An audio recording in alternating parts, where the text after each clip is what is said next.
Hello, and welcome to another episode of The Man from Hildebrand on this lovely Sunday, crisp, white morning. Today, now, if you don't like the Daniel Craig films, then this episode is not for you because I'm going to be basically worshipping the arse off him because I think he did a brilliant job. And yes, his films may have been hit and miss, but generally, I think he was fantastic. Now, if you don't like him, fair enough. I get it. I understand. I'm not one of these people who are going to force my opinion on you. I'm not going to change your opinion. The thing with fandom of any kind, if it's Bond, Star Wars, Star Trek, whatever, it's subjective. There is no right or wrong answer. People say, oh yeah, Craig's the worst Bond. Okay, fair enough. That's fine. That is what you think. It's not the right answer. So please don't make out that it is the right answer. Some people, like Spectre. Some people hate No Time. Oh, No Time to Die. Oh, the worst Bond film ever. Blah blah blah. Okay, but you're just speaking for yourself. You're not speaking for other people. Right? It's subjective. So this episode is going to be about Daniel Craig and what I kind of feel, which the point that kind of let him down. So let's go right back to 2005 when Daniel Craig was announced as the sixth actor to play James Bond within the Eon series. October 2005, he comes down the Thames in a lifeboat. Is chucked in front of the press. He's got long blonde hair. The press are immediately on him. Calling him ugly, calling him bland. The first blonde Bond. This then kind of sparked the old Craig Not Bond website. The people who are trying to boycott Casino Royale. I don't know if we actually know the identity of those people, but if we do, I would love for them to step forward because, quite frankly, they're a bunch of twats. Craig Not Bond, I was like, well, give the guy a chance. How can you judge him? How can you boycott the film when you haven't seen him? Give Craig a chance. And, and for me, the fact he was blonde didn't bother me because I thought, well, Roger Moore, he was kind of fair-haired. He had long hair, but so did Pierce Brosnan. When Pierce Brosnan was announced as Bond back in June 1994, he had long hair and a beard. Right? Did he get the stick? Probably not. What they would have done, is obviously, cut his hair off, give him a clean shave and got him ready. And that's exactly what they did for Daniel Craig. The only thing that kind of sort of bothered me wasn't Daniel Craig as being the new Bond. I had no issue with that. It was the fact that they was doing this reboot. They'd finally got the rights to do Casino Royale. It was going to be pretty much a faithful adaptation of the book. It was Bond's very first mission. And I immediately thought, well, surely if it's Bond's first mission, this should be set sort of in the 1950s before Doctor No, because at the time I just saw Bond as one continuous character, interpreted by different actors. And I just couldn't quite get my head around how they could have, sort of do Bond's first mission and do his early days in modern times. And at the time, a reboot was a relatively new thing because it was only Batman Begins, which was the first kind of film franchise that rebooted it. So, the old reboot concept is what kind of really bothered me because you kind of got to think. I just don't know how it's going to work. I suppose retrospectively looking at it, George Lazenby, Her Majesty's, that was probably technically the very first reboot of the series. George Lazenby came along, he did a story which, was not connected to the previous films. And the there was no continuation. Now Bond is obviously, you know, very well known for the lack of continuation, which for me it is a little bit annoying because I like to have a little bit of consistency throughout certain things. So yeah, you know, Craig came on board. You know, and then obviously, you know, they then had that famous picture. You know, the tabloids would then publish a photo of him coming out of the sea with a six pack, and that just changed everything. That changed everybody's views. You then had the teaser trailer, which absolutely was fantastic, and I can remember about November time when the film came out. I'm from Nottingham. It was me, mum and dad, one of my parents' friends, my great uncle, who's sadly not with us, and my cousin, it would have been 10 at the time. We went to, oh no, yeah, we went to the showcase, and I can remember getting there about just before 6 o'clock, and we stood just at the doors, you know, because you had the double doors which took you down the corridor where the screenings were.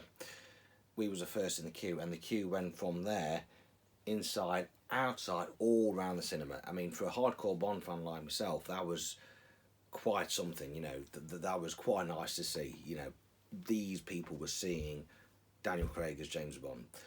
It was a brand new Bond film, and that kind of shows you how big these movies are, you know, what the fan base is, and, you know, how much money they make. And I can remember at the time, you know, saying to my cousin, because at the time I used to babysit me cousins a lot. They were 7, 10 and 12, and I said to him, I said, look, you know, and when I used to babysit him, you know, we always used to go and watch a Bond film, and then I probably spend the rest of the evening trying to explain to them how they would have done the stunts, and, you know, how the stunts would have worked. So it then kind of became a bit of like a science lesson / babysitting session. So yeah, I kind of said to my cousin, I says, the only way around this is to sort of forget what's gone before. And this kind of concept, this idea only came to me there and then. I thought, you know, you've got to go in with wipe the slate clean, ignore the Brosnan films, ignore the Moores, ignore Connerys, ignore Daltons. This is just fresh. And I did, and I went in, and I absolutely fucking loved that film.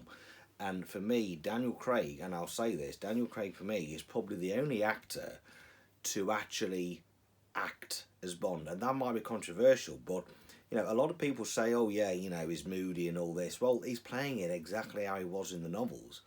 And, you know, and for me, he brought so much emotional, you know, he brought so many sides to the character. I mean, Casino Royale, what I love was a pre-title sequence where we see him achieve his first 2 kills to get his license, you know, his license to kill his 00 number. He's in the toilet, he kicks the crap out of that bloke. He kind of gets his head in the basin, drowns him. He stands back. He takes deep breaths, he's a little bit shaken. We've never seen that side to him before. And I really like that because, you know, I mean, Hitchcock, in one of Hitchcock's films, Torn Curtain, there was a scene where Paul Newman was basically killing somebody in an oven, and it's quite a powerful scene because it's a struggle. You know, killing somebody isn't easy.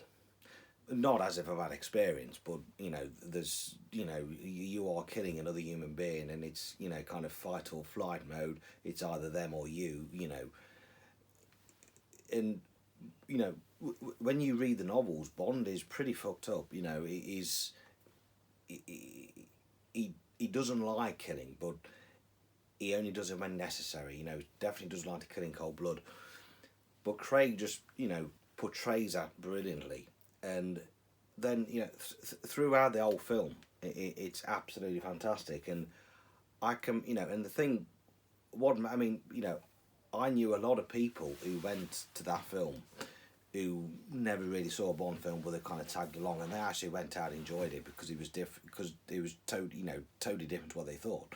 And I think it's because, you know, for so long Bond's been seen as a superhero, and he's not. He's a human being, and Craig injected so much human to that character, and it made an impact. He got beaten up just as much as he beated the other guys up, and there was he just did an absolutely wonderful job. And and I can remember coming out that film thinking, you know what, I'm quite happy to see Bond go and use a urinal. I'm quite happy to see him fill his car up. I'm quite happy to see him pop into Tesco and go grab a sandwich, because that's what humans do. For me, he had brought so much to that character in that one film. It totally changed it, and I know Craig always said that Casino Royale was a risk because it was totally different. They've never done something quite like it before. Even he himself said, look, if it's a success, great. If it fails, we just see it as a one-off. So it could well have been like another Majesty's Secret Service. But if that film failed, would I just don't know where Bond would have been, because obviously at the time they did Casino Royale because they didn't know where else to go. And Pierce Brosnan, he showed great interest in doing that film, and it's kind of a shame that he kind of got booted when he did, really. But yeah, no, Daniel Craig, brilliant. We then had Quantum of Solace. I can always remember 2008. I went to my car at lunch break, turned the radio on. They had Edith Bowman on Radio 1. She was interviewing Timothy Spall, because at the time Timothy Spall was promoting the Harry Potter film. I think it had been Prisoner of Azkaban, because that's where he played the rat. And Edith just briefly mentioned Quantum of Solace being the next Bond title, and I just literally lost my shit, because I thought, yes, it's a Fleming title. Probably days later I thought, well, that's probably not the best of titles, because yes, us Bond fans will get it, but the general public wouldn't. So yeah, Quantum of Solace, brilliant, and a lot of us was expecting Casino Royale too, because Casino Royale was such a fantastic film. There was character development, there was a lot of, sort of emotion, there's a proper story. Quantum of Solace kind of, at the time, disappointed. We was told that the film was set like 30 seconds direct after Casino Royale. We go and see Quantum of Solace, we get that, what's kind of gone up in my estimation as one of the best chases of the series is the pre-titles. You got the camera going over the lake, the music building up, and then all of a sudden we get thrown into the action, which absolutely fantastic. The thing that pulled me out of that was Casino Royale ended with Bond in a three-piece suit. This, he's got Mr. White at the back, he's now got a two-piece suit. So, again, it was just, it's a silly thing, but it's just enough to totally throw out the sort of direct sequel and continuation. And, what had happened in reality was they went from Brioni suits to Tom Ford. They obviously didn't pick that up. So then in my head, I had a kind of then make up a story that, well, maybe Bond took his waistcoat off, maybe it's on the back seat somewhere. So silly things like that kind of took me straight out of the movie. Obviously, it is a very Bourne-inspired film, with it's the same second unit director, Dan Bradley. It's the same very fast movement and all this and that. There was two scenes that stood out for me, and that was when when Bond kills Slater on the balcony and he stabs him in the leg with a pen. It's a very Jason Bourne-esque fight, but again, you watch Bond basically waiting for this chap to die, waiting to bleed to death, and Bond again's a little bit shook up. And then there was another point towards the end of the film where both Bond and Camilla are in the hotel and it's blowing up and there's no escape route, and the impression I got was that Bond was basically going to shoot them both to put them out of the misery and to put them in a peaceful, just get it over and done with. I can't recall if that was ever in a Fleming book, but it certainly had a Fleming vibe to it. And then obviously, they managed to get out and was all good. And Camille was probably can be seen as very similar to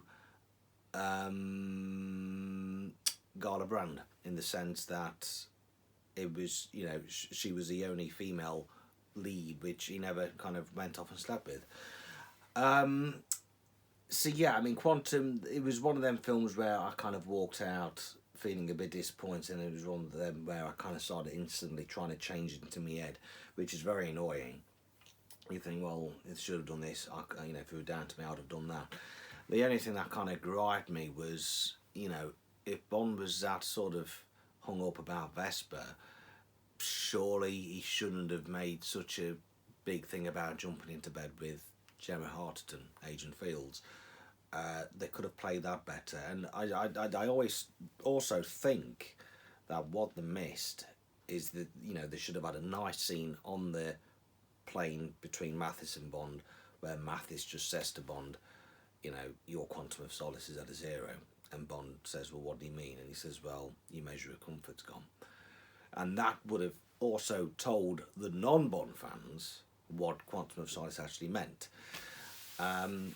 So yeah, I mean, there's a few teething problems with Quantum, but I mean, over the years it has grown on me, and people do say that if you watch it directly after Casino Royale, it does work better.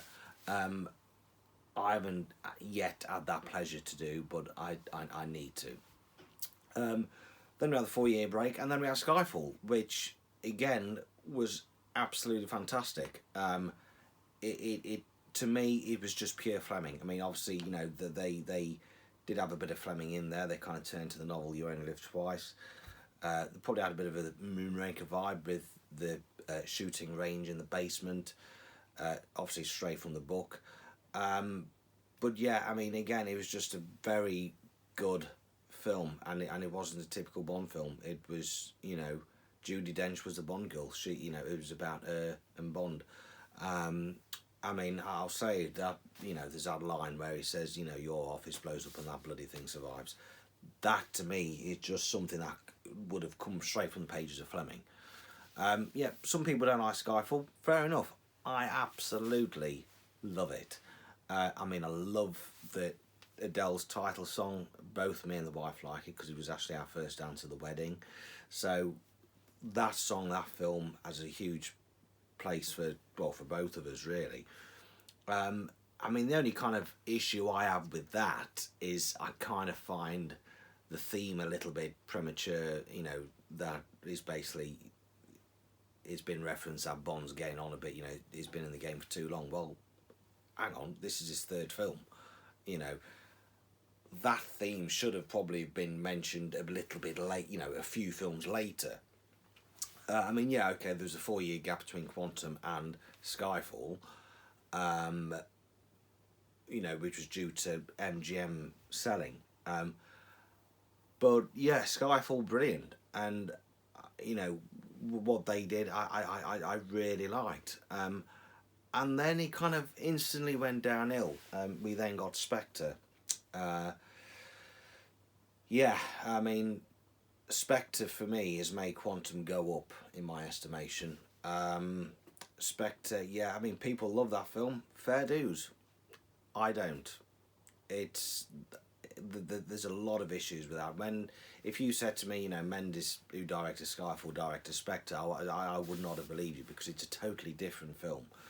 I mean, for starters, I said this at the time when the film was announced. To call the film Spectre is just a stupid mistake. And then, the next breath, they've had to change the stories and stuff because Sony had leaks. Well, hang on. What is, the biggest twist is in the title. Spectre and Blofeld is something that us fans have been wanting for 40 odd years. You could have brought that in subtly. You could have had a huge plot twist. I've always thought that you should have called the film The Eye That Never Sleeps, which is a chapter title from Diamonds Are Forever, but also, it refers to the surveillance, to the Nine Eyes Committee, the eye that never sleeps. It's, Big Brother watching you all the time, Yes, you could have had Christoph Waltz as Oberhauser, but kept him as Oberhauser throughout that film. For me, it just needed a little bit of tweaking. Probably, needed just a few more months just to try and tweak the story. I mean, the whole thing at the end with the MI6 building blowing up and Madeline tied to the chair, that was very cliche. They should have just dropped that. The climax should have ended in Blofeld's lair. You had the torture scene where Bond was strapped to the chair. You know, he's having these things drilled into his eyes and brains, which is then supposed to make him lose his balance. And then all of a sudden he then gets up and starts shooting the place easy peasy. For me, that point there should have been that, you know, place was blown up. Madeline was trying to get, you know, Bond couldn't go on because he was just passing out, dizzy and all this and that. And Bond was then saying, look, Madeline, leave me. Go out, get out. Do it, you know, just get out. Leave me to it, I'll be fine. She reluctantly leaves him. She fights her way through. And then, you know, we've got this sort of moment where we think, God, Bond's not going to get out of this. And then all of a sudden, Madeline manages to get out of the ruins. This huge fireball and this quad bike comes up with, you know, out of the fireball, Bond's on it, you know, kind of obviously recovered, managed to put himself together. You know, Madeline's like, come on, we'll take the helicopter. Bond's like, no, I'd rather take the car, you know, which is understandable because I don't think he's going to be in any fit state to go into an helicopter. But he took the car, nicked Blofeld's silver wraith, drove it off into the distance, and then all of a sudden we get Christoph Waltz, Oberhauser, come up with a scar on his face. And that would then have led to the next Bond film, and that would have been enough to say, oh, hang on, is he Blofeld? I just felt respect to, you know, Sam Mendes obviously got carried, you know, thought Skyfall was such a huge hit. He just started running before he could walk and got a bit cocky. And I think, you know, obviously they're kind of struggling a bit. They'd obviously got the rights to the McClory estate, Spectre and all this, and they just threw everything in it at once. The early drafts of Spectre was originally going to be a two-film, two-parter, and there was even going to have Irma Bunt in there. It's just kind of, I don't know. I mean, for me, there was speculation with Spectre, and when they had the press conference, you know, Waltz was playing Oberhauser or whatever. I thought, oh, Oberhauser, that's from the Octopussy short story. Maybe they'll dig into that.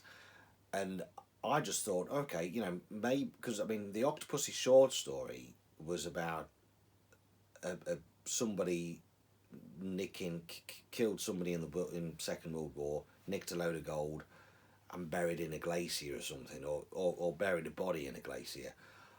I thought they might have gone down that route where, you know, where Bond discovers his parents, you know, his dead parents, in a glacier. And I would have thought that would have been better, because you would have got, again, a different angle to Bond, a different kind of area we've never discovered before. I mean, obviously Skyfall went into his past a little bit.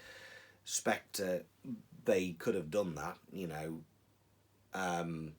So yeah, I was kind of really kind of hoping they would have dug into the Octopussy short story, and, you know, where there's like frozen lakes and glaciers and probably some hidden gold, but Oberhauser would have probably been responsible for his parents' death, and then Bond would have seen his parents, you know, dead in this glacier, and it's just how would Craig's Bond have reacted to that? So that was just something I was kind of hoping they would have gone to. They didn't. I mean, I went to the cinema to see Spectre 4 times with different people, and on each time I thought, no, this is shit. And this is kind of what makes me kind of laugh, and this is why I don't do that. When a Bond film comes out, people tend to instantly start ranking them. Oh yeah, I've just seen such and such. Oh, it's brilliant, blah blah blah, and they start ranking. And I'm thinking, just, you know, I don't rank films because it's all about the mood, you know, the change. It's not definitive. You know, you've just seen a new Bond film. You're obviously buzzing. See if you know, like No Time to Die. I've always said just give yourself 6 months, watch the Craig films from Casino Royale through to No Time to Die, and then do your ranking. You know, once the dust settled, once you've calmed down, then do your ranking. Because when you go and start, you know, ranking the films on a high, it's kind of like a false reading. I don't think it's going to be truly accurate for how you feel, because obviously, you know, you're buzzing and you thought, oh, that was brilliant, you know, I've been waiting for that, you know. So yeah, I always tell people, you know, if you'd see a Bond film, just give it a month or so before you start considering to start ranking. You know, don't start ranking the films straight after, because it's just a false reading. So yeah, Spectre, wasn't a massive fan. No Time to Die, I loved it. And yes, you're going to get people out there who don't like it. Fair enough. No Time to Die, for me, I liked everything about it because it was a perfect send-off for the Craig era. Even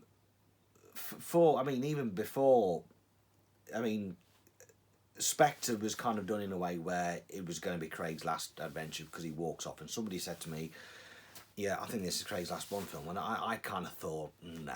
I kind of knew then, back in 2015, 2016, that there was a bit more to tell. Obviously, 2017, he comes and says, yeah, I'm coming back. I want to go out on a high. I want to do it different. I'm thinking, well, you know, they're going to kill him off. And they can, because they can just reboot. You know, I mean, so far with the Daniel Craig films, they have experimented. I mean, they've killed Judi Dench off. You know, Craig as an actor is kind of showed as different sides to the character through his, you know, down to basically what a brilliant actor he is. And I thought, well, you know, with No Time to Die, they can do that. And, you know, and again, the thing is, I mean, if No Time to Die ended with Bond and Madeline going off in the sunset, people are going to be like, well, that's Craig's last film. That's no different to any other film. You know, what's so special about that? What's so different about that? They'd have still moaned. But for me, you know, I kind of thought, you know what, for a long time, you know, Bond dying on screen never bothered me, because I thought, well, they can always reboot it. Plus, it's something we've never seen before. And you know, and they did it. And I absolutely loved it. You know, I love that film. I love what they did with it. So that is basically probably 20 minutes later, half hour later, me just giving a quick brief on what I liked about Daniel Craig and what I liked about his Bond films. Now, what I'm going to do is kind of go on why, what kind of let the Craig era down. Now, when he was announced as Bond, and when they did when they announced Casino Royale, they should have had a plan. They should have had a Marvel style plan. Casino Royale 2006, Quantum of Solace 2008, film 2010, film 2012, 2014. No, film every 2 years. If Craig, you know, if they did a film every 2 years, Craig would have done 8 Bond films. He would have done one more than Roger Moore. Unfortunately, now to get an actor to agree to do a Bond film every 2 years just ain't going to happen. Pierce Brosnan started feeling the strain when he was Bond. That's why there was a 3-year gap between Drugs Not Enough and Dying of the Days, because Brosnan wanted to do other things in between, which is fair enough. So, yeah, the likelihood of actually getting Craig to do Bond every 2 years would have not have, you know, kind of probably worked. So this is kind of my take on how I think the Craig period should have worked if they did 2 years, because you could have got, you know, 3 extra films out of him. So for me, you know, I think when it got to Skyfall, that's when it kind of just, when it got to Spectre, sorry, I think that's just when it just fell apart, because it kind of basically made up as it went along.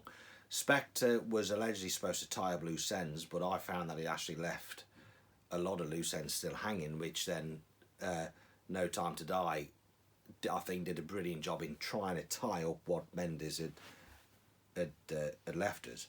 So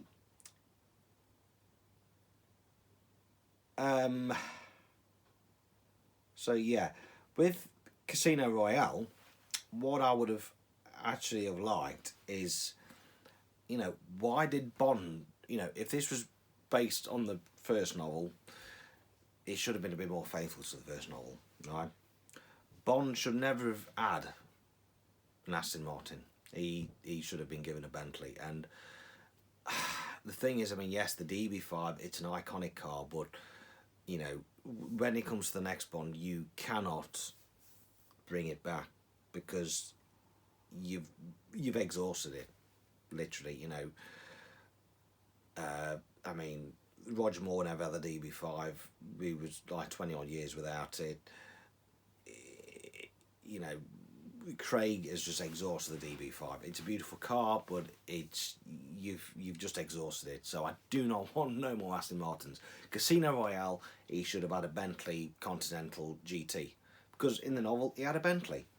He should have also had a Beretta as well, never the Walther. So yeah, so that's my only gripes with Casino Royale. Quantum of Solace, yeah, there should have just been, for me, more character development and Mathis to tell Bond, to actually explain to Bond what a Quantum of Solace is. Yeah, so if Eon and Sony had stuck to the 2-year gap and MGM hadn't gone up for sale, then we could have got a third Craig film in 2010. Now, I think Quantum of Solace suffered because it was took place in a writer's strike, and a lot of people do, on reflection, say that maybe Quantum of Solace would have been better if it was released 2009, just to give it a bit more time to develop. That was basically down to Sony, you know, riding the waves of the success of Casino Royale and trying to push the next one out. But yes, Quantum was rushed, and it was also the shortest Bond film. So yeah, maybe, I don't know, but you know, in an alternative, you know, the third film should have been 2010. And as I say, you know, the likelihood of Craig doing Bond films every 2 years would have been a push, and I don't think any future actor to take on the role would agree to do it. Craig's third mission wouldn't have been Skyfall, but a film that was a standalone mission, possibly titled Rosico, which is a title I absolutely love. I love it that much that even my house is called Rosico House. The story arc for Casino Royale and Quantum of Solace have been wrapped up for now. Bond wouldn't have gone rogue, but have had followed orders. See, that's another thing. Craig has constantly gone rogue. So he would have followed orders. He would have seen Q for the gadgets and possibly pick up that latest Aston Martin. So ignore the DB5. So 2010, what would have had? Would it have been, I don't know, the Virage? Would it have been? I don't know what model they would have had in 2010, but he would have picked up the latest Aston Martin. The film wouldn't have been fantastical, but still a dark and gritty tone similar to the books. The climax would have seen Bond having amnesia, taken straight from You Only Live Twice. Well, you know, they'd have probably been criticised for... See, that's probably why they didn't do it, because obviously Jason Bourne got amnesia, and it's like, well, no, they're ripping Jason Bourne off. Well, technically, Bond, you know, Bond did it first well, Fleming did it first in 1963's You Only Live Twice. I think the Bourne books only came around in the 80s, so yeah. 2012 would see the release of Craig's fourth film, and it would have coincide with the 50th anniversary. The pre-title sequence would have been taken straight from The Man with the Golden Gun, brainwashed and making attempts on M-Life. I just don't know why they never even went down that route. And I think Craig would have been perfect for it, to be fair. I mean, that if they ever... I mean, you know, I kind of think for the next actor, yes, they need to do that. You know, the brainwash, pre-title sequence, brainwashing, and then jump straight into Anthony Horowitz with a mind to a kill. With a mind to kill. With a mind to a kill. Where, I mean, the likelihood of that ever being adapted is very low. But that, again, that novel is for another episode. But that's something that they need to do, and yeah, it's a shame because Craig would have done such a fantastic job with that. So yeah, if we had a brainwashed Bond in the pre-titles and make an attempt on their lives. The rest of the film would be for both Bond and them to uncover who had brainwashed him. The film would also see how their relationship grows, and M tells Bond that he is the best she has. 2014, we would have then got Skyfall, pretty much how it was. This will be Craig's 5th film, and I would feel that Bond being challenged about his age and fitness is now appropriate. Now, as much as I love Skyfall, I always felt that the underlying theme regarding age and being capable of what he was to do was too soon, and they should have done a film in 2010. It was too soon, yeah. After 3 missions and 6 years, Mallory was considering getting rid of Bond. That's the only gripe with Skyfall, is that, and I said that earlier, that the theme for Skyfall about the age and whether or not he's still capable of doing the job was just a bit too premature. But they should have waited at least. I mean, by now Craig would have been Bond for 8 years. 2014. 2016, we would have got The Eye That Never Sleeps. Basically, this is Spectre, but refined and not connecting Skyfall. Now, obviously, Spectre connected all the previous films. To connect Skyfall to it was just ridiculous, and there was no film. There's just no need. To call the film Spectre was a big mistake and totally gave away something that could have been just as shocking as Bond dying. Now, I'd at the time said, that they could have revealed Blofeld and Spectre within that film, and it would have been just as much of a bigger shock as it would have been when Darth Vader had announced he was Luke's dad. A few people were saying, well, yeah, I kind of see what you're saying, but with how the way the media and how the way things are leaked, I just don't think they'd have been able to have kept it under wraps. You managed to keep Bond from dying under wraps, so I can't see why they couldn't have done that. The film wouldn't have been as over the top as it was, because compared to, the first 3 Bond films are very much the literature Bond. Spectre, I just felt, I was a typical cinematic Bond, and that kind of made me question whether or not a cinematic Bond, going back to the old days, is kind of, sort of, does it sit well? I just don't think Craig. I think Craig is an actor, and I think he's kind of more, probably suited for the dark side. I'm not saying there's much humour in Spectre, but generally it was becoming the classical, typical Bond film. The film would have finished with Madeline rescuing Bond and fighting their way through Oberhauser's lair. The final scene will be Oberhauser emerging from the wreckage of his headquarters and watching Bond and Madeline drive off into the sunset with a flesh wound across his face that would eventually form a scar very similar to a bald guy that lived in a volcano back in 1967. That would have been pretty cool, to end a film on that. Thinking, are we going to see it? 2018 would have seen the release of Craig's 7th Bond film, now on par with both Connery and Moore.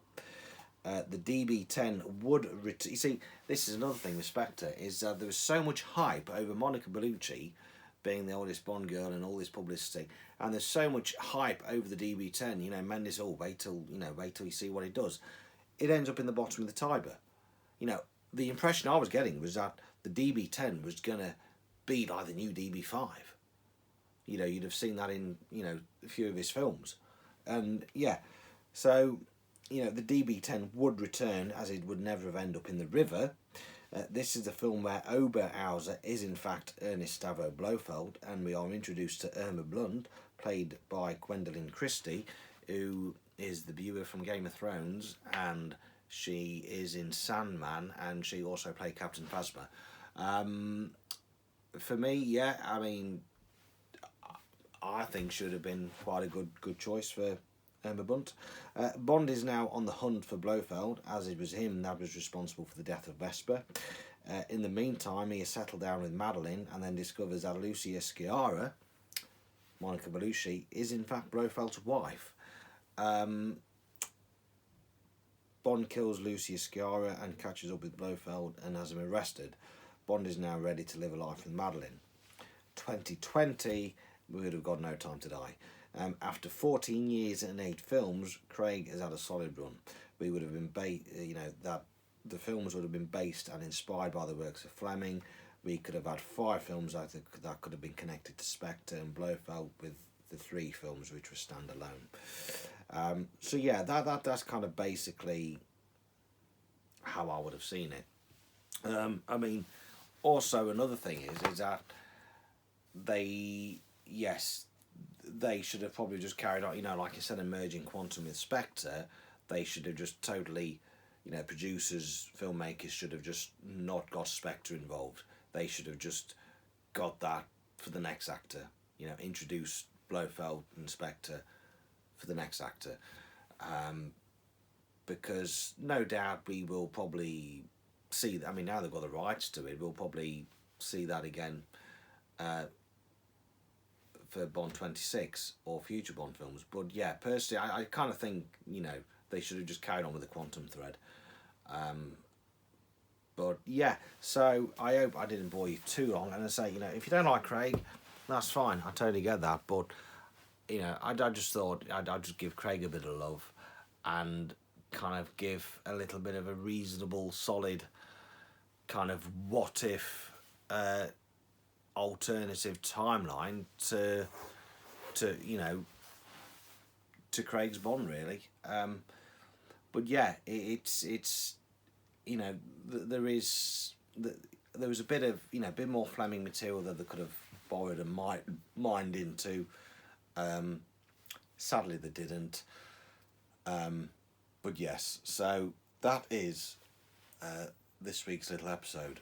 In terms of Bond news, there's nothing massive to report, but we'll see what next week brings. There may be a lot. Thank you.